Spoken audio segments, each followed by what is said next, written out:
जय हिंद दोस्तों, this is विलिन Chitalia from the विलिन Chitalia forum.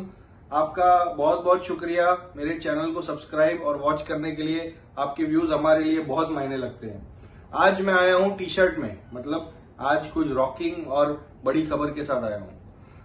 दोस्तों, एक छोटा सा देश है इजराइल, मिडिल ईस्ट में, जो है एरिया में बहुत छोटा, पॉपुलेशन में बहुत छोटा, और उसका जो वर्ल्ड में इन्फ्लुएंस है वो बहुत बड़ा है, बड़े बड़े देशों को खा जाता है। तो ये जो छोटा सा इजराइल देश है, उन्होंने 2 दिन पहले ईरान है, जिसकी बॉर्डर उससे 1000 किलोमीटर दूर है, उनपे air strikes, military guided strikes और फाइटर जेट से स्ट्राइक किए। पर्पस, इजराइल का मानना है कि ईरान न्यूक्लियर बम बनाने से सिर्फ एक स्टेप दूर है और हम उसे अपना न्यूक्लियर बम बनाने नहीं देंगे। क्यों? क्योंकि उनको लगता है इजराइल को ईरान से एग्जिस्टेंशियल थ्रेट है। बिकॉज इजराइल का लैंड मास बहुत छोटा है दोस्तों, तो एक बम भी इजराइल को खत्म कर सकता है।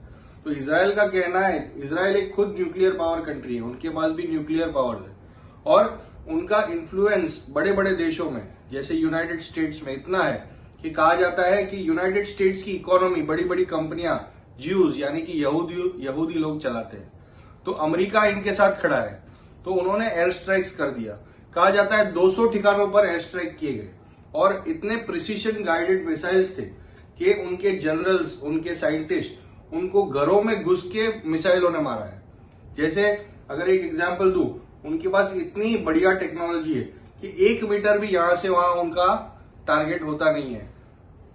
मिसाइल जाती है, कंक्रीट को तोड़ती है, उनके रूम में जाती है और वहां पे जाके फटती है और 1000 डिग्री के टेम्परेचर में जो भी वो रूम में है उसको जला के राख कर देती।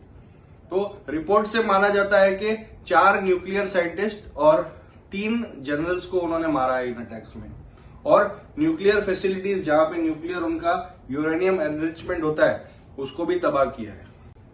इजराइल के prime minister mister Benjamin Netanyahu, उन्होंने कहा है कि हमने ये स्ट्राइक्स ईरान को न्यूक्लियर बम बनाने से रोकने के लिए की है।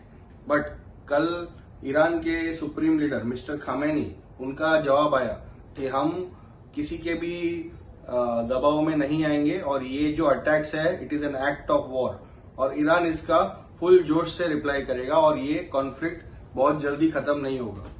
तो मेरा कहना है कि इजराइल को ईरान को हल्के में नहीं आंकना चाहिए, और आज रात को यही हुआ। ईरान ने multiple drones, ballistic missiles Israel की तरफ दागे और पूरी रात तेल अवीव और जेरूसलम में बम के बम गिरे हैं।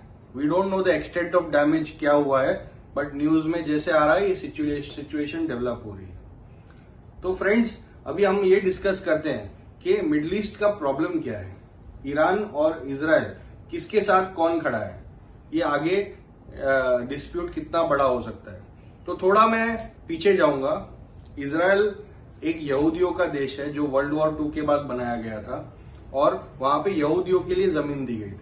बट वहां पे पैलेस्टीनियंस और इजराइल दोनों के लिए जमीनें बांटी गई, पर with due course of time Israel ने पैलेस्टीन के कई इलाके लेने चालू कर दिए और इजरायली सेटलमेंट्स बनाने शुरू कर दिए। It was a kind of force. Israel के पास अमेरिका का सपोर्ट है 100%। अमेरिका के सपोर्ट के बिना ये वॉर शुरू ही नहीं हो सकती। क्यों? क्योंकि इजराइल के पास सारा टेक, जो भी हाईटेक वेपनरी है, जो भी पैसे का पावर है 2 फ्रंट 3 फ्रंट वॉर लड़ने के लिए, वो अमेरिका ही दे सकता है।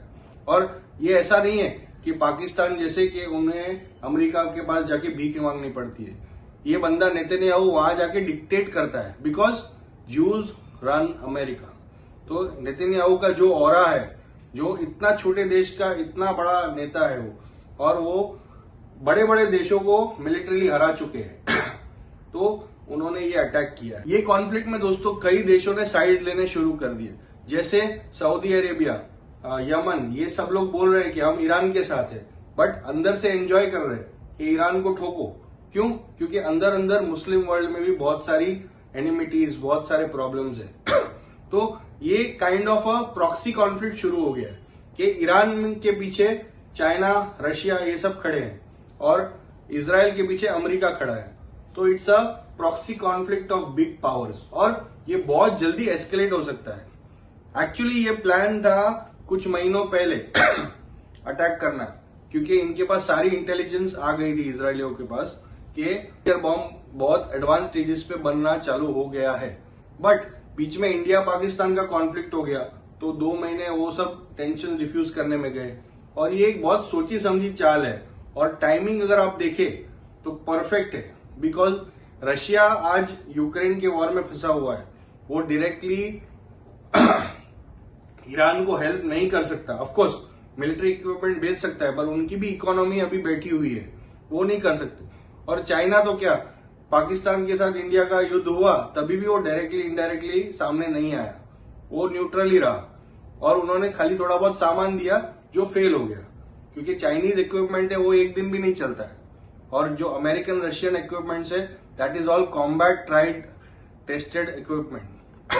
तो मुझे लगता है कि ये वॉर बहुत जल्दी खत्म नहीं होने वाला है और आगे भी एस्केलेट होगा, बट देखते हैं इंप्रूविंग सिचुएशन क्या है। फिलहाल तो दोनों बाजू से बमबारी चल रही है, दोनों नेता के एग्रेसिव पोस्टर्स हमें देखने को मिलते हैं और once again the Middle East is in the boil.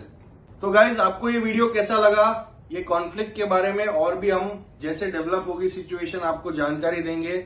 और आप ये वीडियो को लाइक, सब्सक्राइब और हमारे चैनल को शेयर कीजिए, तो लोगों को हम ज्यादा से ज्यादा जुड़ पाएंगे और आपके साथ बातें कर पाएंगे।